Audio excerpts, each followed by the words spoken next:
Hey everybody, it's Destiny Lene with GirlBoss Suites podcast, and we are back. Make sure that you subscribe to our YouTube channel. And then today I have a very, very special guest, somebody that has known me since I was probably like yay high, probably smaller than that. But I'll let Miss Eryon introduce herself. Hi, everyone. My name is Eryon McCary. I am the executive director and founder of United Colors. And yes, Destiny is my sweet baby that I've known since she was about 5 years old. And so to see her on her platform, it just gives me such, just beautiful butterflies inside. I'm so proud of her. So I'm glad to have this opportunity to speak with you today. Thank you for And coming. talk about our works in the community. Thank you for having me. No sweetie. problem. So I'm gonna switch it up today, even though we kind of already comfortable, but I switch it up a little bit, just to give you a little bit more comfortability. So we're gonna do this or that. So Okay. you just say quick fire. So I'll just name two things and you say which one you prefer. Okay. Cool. So cuddling or sleeping? Sleeping. I'm a cuddle. like to cuddle. Sleeping. I want to sleep. Give me a pillow and a bed, honey. And I don't get out. Don't cuddle with me. Let me sleep. Okay. Eating outside or cooking? Cooking. I love to cook. I won't say I just got into it. I've always known how to cook because me and Theo were always the ones cooking. Mm-hmm. However, I've found a new love for cooking. So if that makes sense. Yeah. Hidden underline. Netflix or YouTube?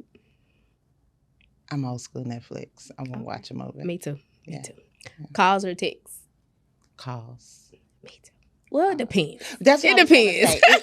It's if it's family or someone that I definitely a call, but Right. like for business and things of that such, I guess a text will suffice. Okay.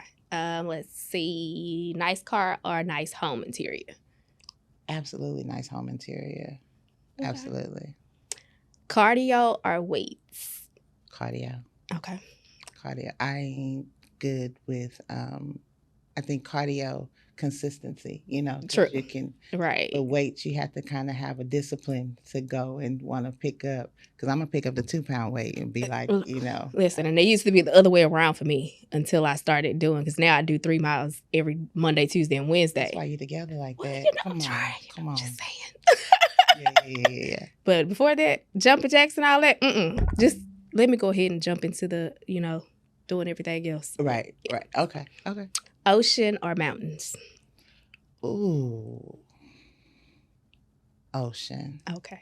I was about to say, can't have it any other way. Ocean. Because I'm going to go take a trip and I need to see my beach. I want a beach. I want a beach. However, but the mountains, they're so serene and peaceful. Like, they are. You can kind of lose yourself in sleep in the mountains. Okay. And of course, I've chose sleep over cuddling. So, well, there you have it. So, okay.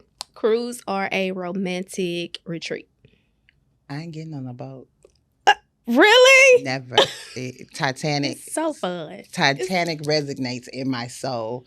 And so I've never ridden a boat. Like, I've been all over, and I'm going to catch a plane. I will not get on a boat. Okay. Well, Theo was the same way until he had his first experience on a cruise. And he enjoyed it? And he was ready to plan another one before he even got off the boat. Come on. So, yes. So that's what I tell everybody. You might be afraid. However, you have to experience it at least once before you say, hey, I don't like it. At least take a 1-day cruise, 2-day cruise. They have some that take you out, like in LA. They have some that take you to Catalina Island and then come back. I've been on boats before, and that's why I say the cruise, because I get seasick in terms of like just being out there in all that water. Gotcha. So I didn't feel like being out there for days. Okay. That might be different. But maybe, as I get older, it's on my bucket list. Okay. We'll take that. We'll take that. Okay. So we'll just go ahead and jump right into it. Tell us a bit about your journey and what led you to founding United Colors Learning Institute. Well, as I said, I've known you since you were little. Right. And your sister, who is my best friend, we always had kind of like a knack of taking care of the community, taking care of children. She took care of her siblings. I took care of my little cousins. And so I think in the back of my head, that's always been innate. Like that's always been my responsibility. And once I got older, after I graduated, I taught for a little while and saw the need for good teachers. Okay. Right. And so I left the school system early on, and I said, I want to make a change. And I want to be the change. The change I want to see. I want to be the person to initiate that change. And so for me, it became not just my responsibility, but my obligation to the children that were coming to offer good, substantial education, especially to our children. So it's just always resonated in me to give back, and I'd rather deal with the little people than the grown-ups. Been there, done it. Right. Any day. And so that's just what has kept me, focused on making sure that these communities get good education and resources and knowledge, right? Because we know that that's one thing that kind of can be missing in the community, the information that they need to get a good education. Okay. So why United Colors Learning Institute instead of any other name? I wanted it to be united for not just us, but for everyone. But my concentration is my brown, my Black and brown children. But I also did not want to be, I didn't want to exclude anyone.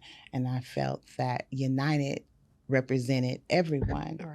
And also, I'm teaching dual languages. So in my in my journey, I found that not enough of us have that exposure to multiple languages, multiple cultures, and things of that such. So I also wanted to introduce that concept to my community, that we're not the only ones here.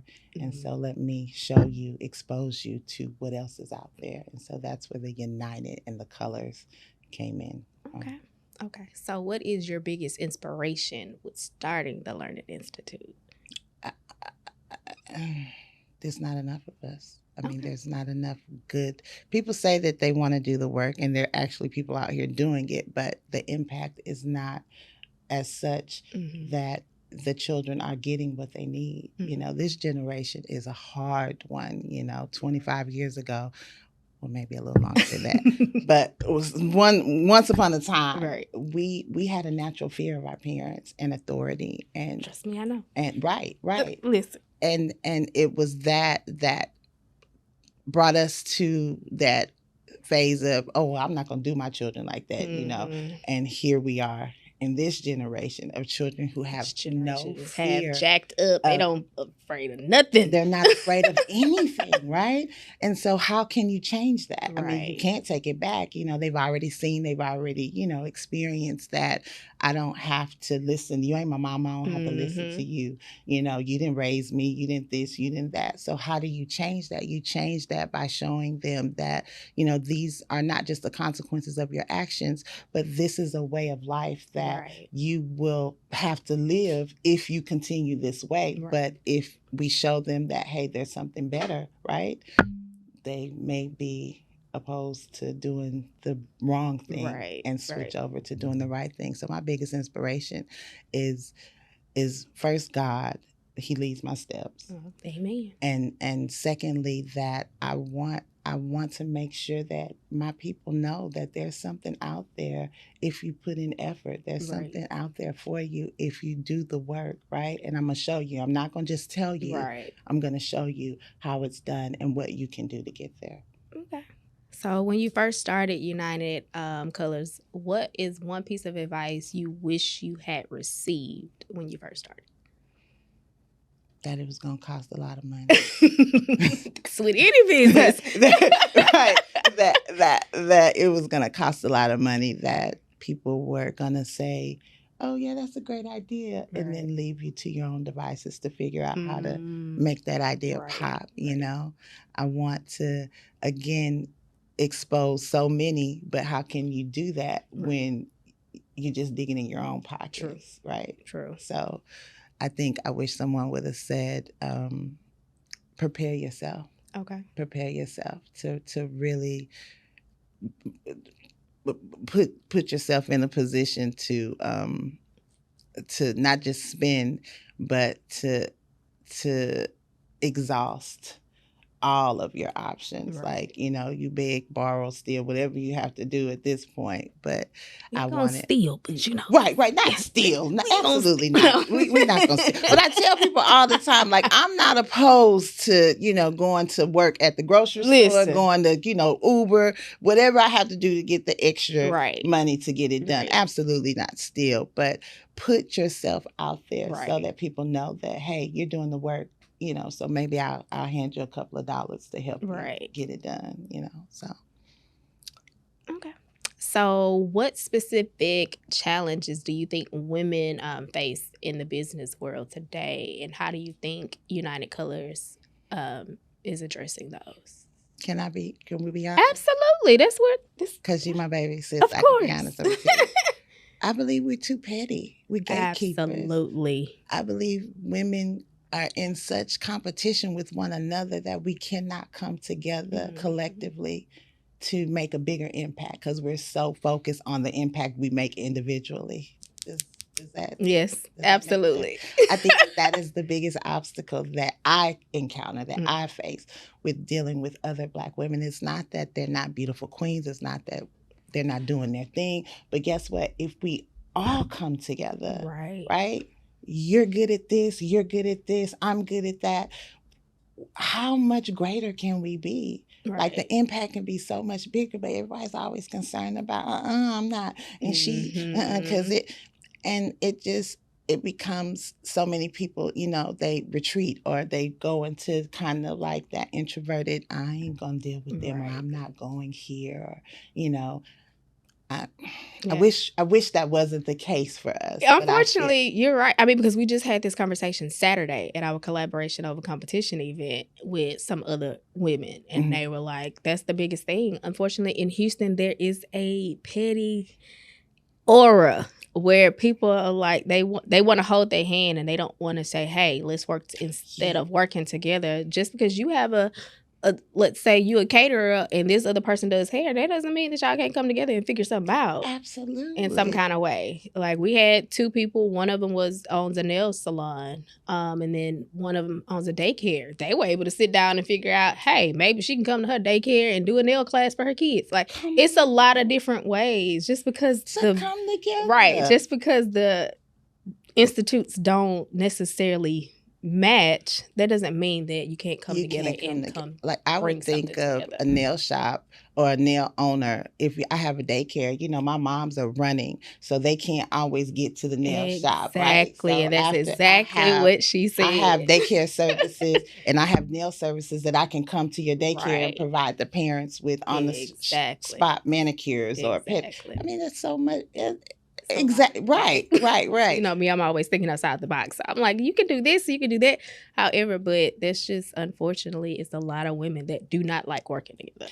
And if they do work together, I find that it's for their benefit or I find people taking advantage of situations because let's just say yourself, you're so giving. You've always been, a forward-thinking woman.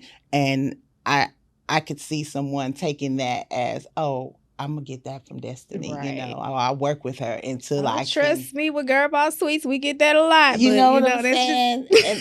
and that's unfortunate because it is. Why would you want to use someone instead, like not use them? We all use each other. But why would you want to use someone to your detriment, to their detriment, like burn a bridge or create, chaos? Like, why wouldn't you want to be used? Exactly. And then allow, you know what I'm saying? It's a kind of bounce back and forth so that it can be better for everybody. It's true. Like that's my spirit. I mean, well, that's how, majority of us are, but unfortunately not everybody is the same way. So, I mean, it's unfortunate, but we move past it. Absolutely. Don't get me wrong. We move past it and we still strive for the best. We still make our moves the way we're supposed to make our moves. Boss girl. Of course. Because now we just look at it as a compliment. Because it's like, okay, if they're going to steal our idea, that means we're doing something right. Imitation is take it and run with it. Flattery. Yes, absolutely. I'm going to take it, pray for you. And keep it moving. Okay. That's me. I'm with you. There you go. That's my baby. Yeah. That's So, can you highlight some of the key programs and initiatives that are going on at United Colors? Sure. So, on the flip side of, and I'm going to say the acronym UCLI's, United Colors Learning Institute, but on the flip side of it, we have a nonprofit, which is United Colors Education Center. Now, United Colors Learning Institute consists of all of the things, but you have to pay, right? So those are tutorial services, those are nanny services, those are daycare services. So while we don't have a brick and mortar anymore for a daycare, we do partner with other daycare organizations to refer our parents out to that are affordable. We have consulting services, and so we provide teachers and tutors with the opportunity to learn how to reach, this generation. We have SAT prep and job placement. We do job placement and help not just the children but parents with resume building, skill set, financial literacy. I mean, there's a wide array of just educational services. And then on the nonprofit side, which is still United Colors, but it's United Colors Education Center, we have a residential home for girls. And so we provide CPS services. We also provide all of the things that I mentioned for UCLI, but for free. So for those marginalized communities and families who receive supplemental support, we provide all of those things that I named, and you can get them for free. She said free. The free 99. I mean, a lot of people like free. Yeah, so, free 99. You get all those resources and help and support. Free 99. We have mentorship, behavioral health services. And, I reached out to you when I needed some behavioral health support with that. But I have a plethora of individuals that think like me, right? That are on my level. They're not gatekeeping and they want to help. They want to help. So when I make the call, they're going to show up for that service. So I'm really, really proud of that fact that my network, my circle, is a circle of people who respond. Awesome. That's awesome. So, with your plethora of people and then your knowledge, what are some crucial skills or qualities for women to succeed as entrepreneurs? I think you have to have compassion. Absolutely.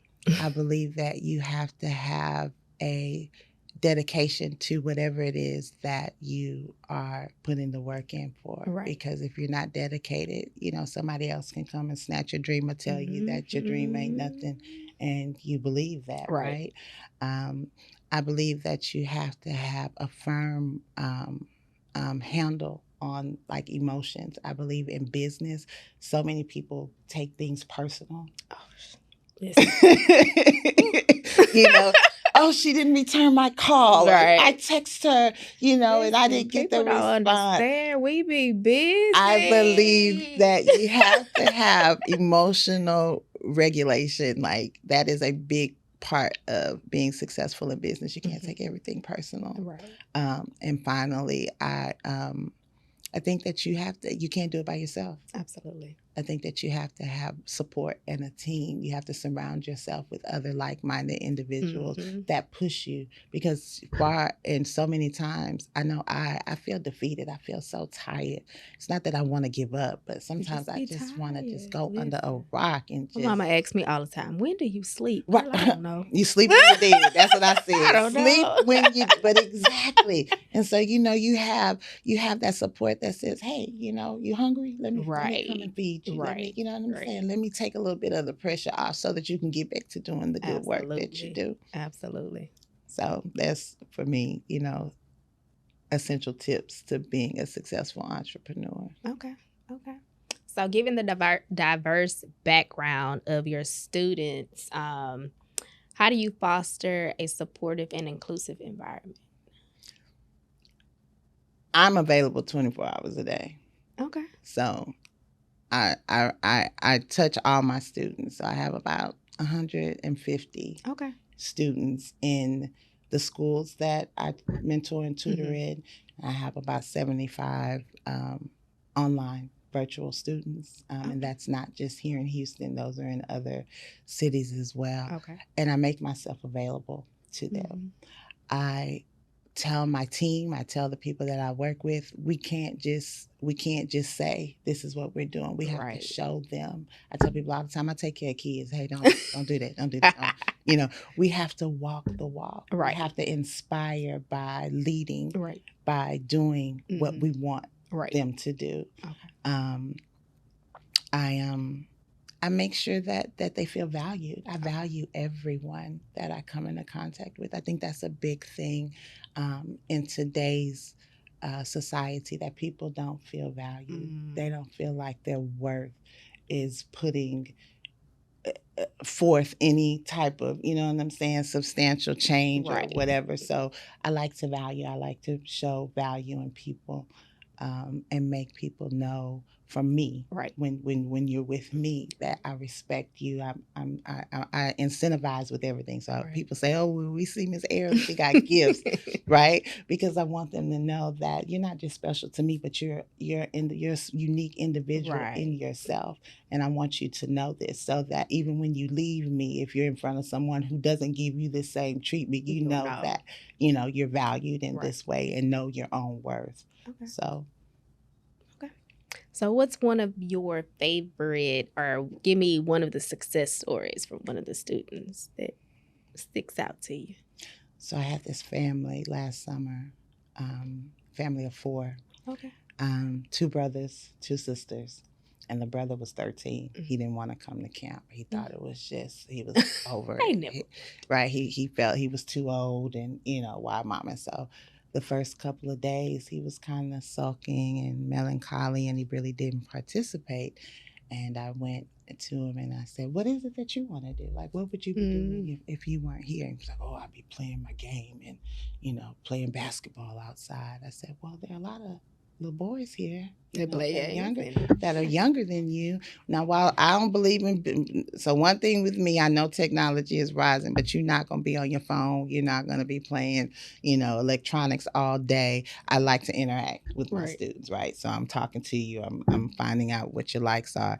And I said, I think they would take from an older young man as skilled as yourself in basketball if you, show them it's a basketball goal out there, and I'll bring your basketball tomorrow. Maybe you could show them basketball. And I don't know.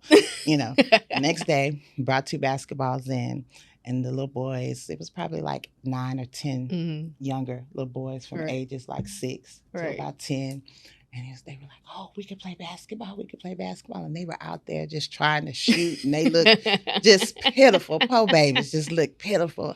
And he looked, and before I knew it, he was outside and he was showing them how to shoot and how to dribble. And oh my gosh, they were giving him so much praise. They were just saying, "Oh, and oh man, Miss Eryon, he showed me this and he showed me that." I didn't say nothing, I was like, good. He came the next day. And another thing I do is I follow my students on social media. If they have social media, I saw him, he had posted videos, and he was like, "Man, what did he say? I forgot what the term is, Liddy, or it was something, camp, and I'm teaching, I'm the coach, and he just took so much pride in instructing these young little boys with, how to play basketball. And that was 2 years ago, not last summer. So that was 2 years ago. He enrolled himself the next summer. He really enjoyed himself. And sent me a text message. I posted it. He sent me a text message. "Miss Eryon, the summer school start on this day. Summer camp start on this day." So that was like a real big, a milestone, but a real big accomplishment for me as an instructor, to see that my services can inspire somebody to feel valued, to put in the work, right? Because you're 13 and you coming to a camp with younger students, because I didn't have that many. I had some girls, but not that many boys of the same age.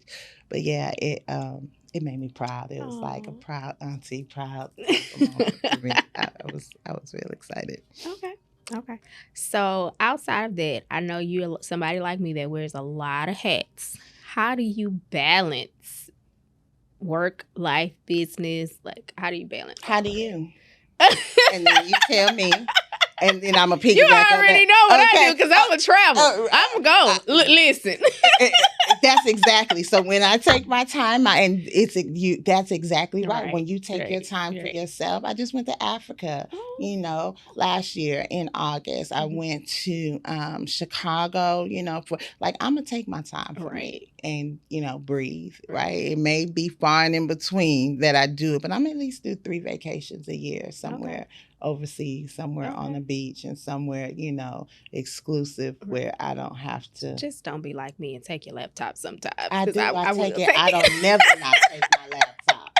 We can. When do you not take your laptop? Listen, so I can honestly say the 2 trips that I've taken this year. You didn't take it? I did not take it. I want to get I didn't. And how bad did you feel when people I didn't. Well, see, because I still had my business phone. So I was answering emails.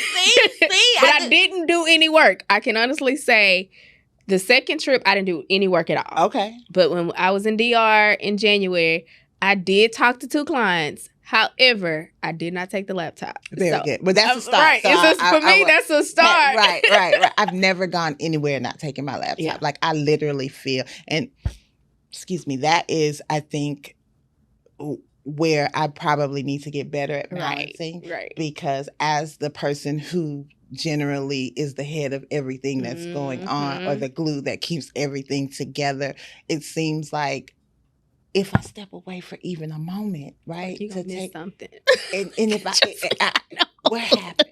Oh my goodness! Okay, and I come back and have to fix so much. Right. So instead of having to fix it, I just always like keep my guards up. Let me check my email. Yeah. Let me see if this is going on. But I guess to answer your question, the balance comes from just removing myself momentarily. I will do that, but not for long. Like, I'll be nervous if I do it too long. Listen, trust me, I understand. You already know how I be over there itching. Like, okay, is my phone ringing? How many missed calls? How many text messages? How much money did I miss? People generally will fall apart in my organization if I'm gone too long. If I'm gone without, leaving instructions on how to move. Like, I have to leave explicitly, like, okay, so this is what you do, and this is the time you do it. And well, see, yours is different. I'm kind of like a one-woman show of everything. So I just, at least you got people behind you that you can just leave. I wish they had the same kind of you can't be you and everybody, right. But I try to show people that, hey, yeah, you're not me, but what is it? I want you to be good at what you want to do. I don't want to put anybody in a position to do what I do, because you're gonna drive yourself crazy. I don't know, but I want you to feel like you're good. And like the young man, he wanted to play basketball. He felt valued, a space that he could be highlighted. I want that in all of my team. I want them to feel valued in the work that they do, so that it'll push them to work harder. Because I'm a beast when you don't. Like, listen, I understand. I know common sense ain't common all the time, but I expect everyone on my team. I tell people all the time, please don't, because I'm still from the hood.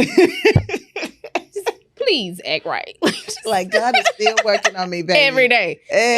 Just make no mistake about it.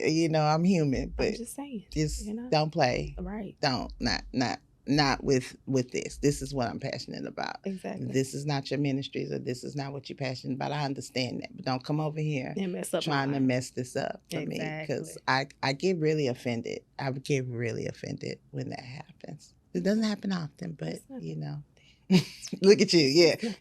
I already know how Miss Destiny We're not going to talk about that. Okay. It's not that bad, y'all. We promise. It's not.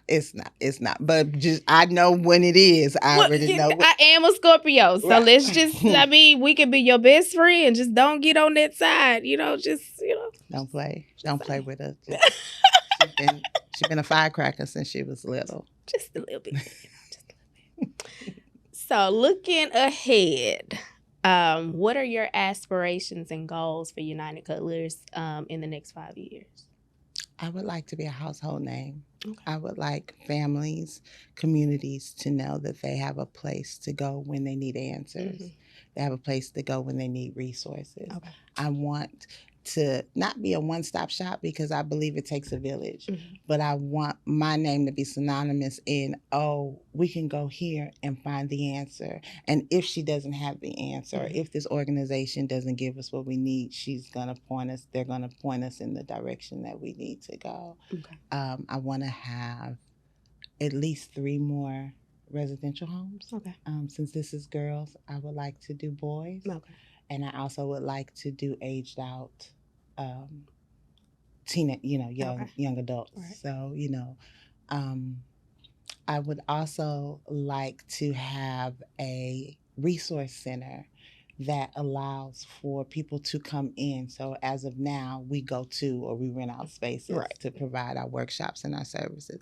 But I would like to have a brick and mortar that allows people to come to us, and that is open to provide all of the said services I explained to the community at large. Okay.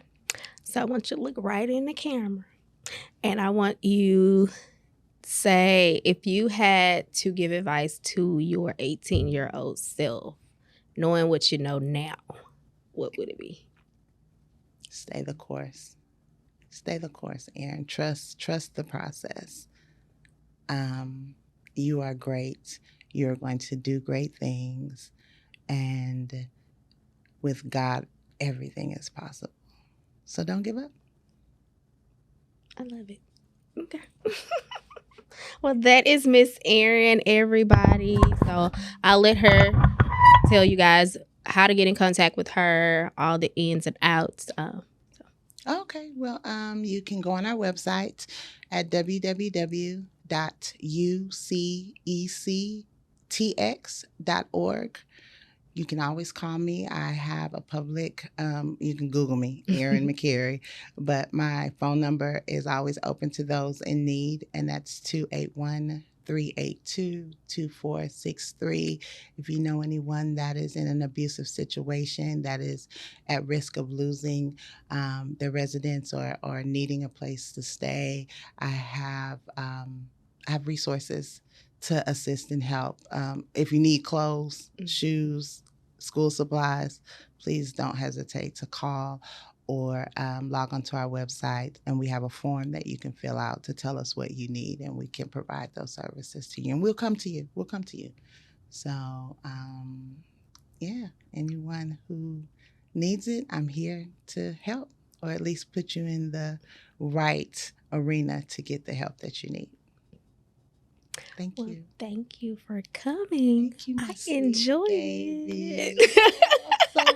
I just want to say I am so proud of you. I am so proud of you, because throughout all of the barriers that I've seen you encounter, it's like you hop over them, right? With such grace, with such poise. You're just so, when I watch you on social media, it's kind of like, I feel like I'm stalking, because I'm going, oh my God, I missed that. Oh, but you're doing your thing, sis, and I'm very, very proud of you, and keep going. Anyway, I can support you. You know that I will. Absolutely. So make sure you guys subscribe to GirlBoss Suites YouTube channel. You can follow us on Instagram at GirlBoss Suites HTX. You can follow me on Instagram at I am Destiny Lene. Our website, www.girlbosssuites.com, and email info@girlbosssuites.com. So we're out. Thank you.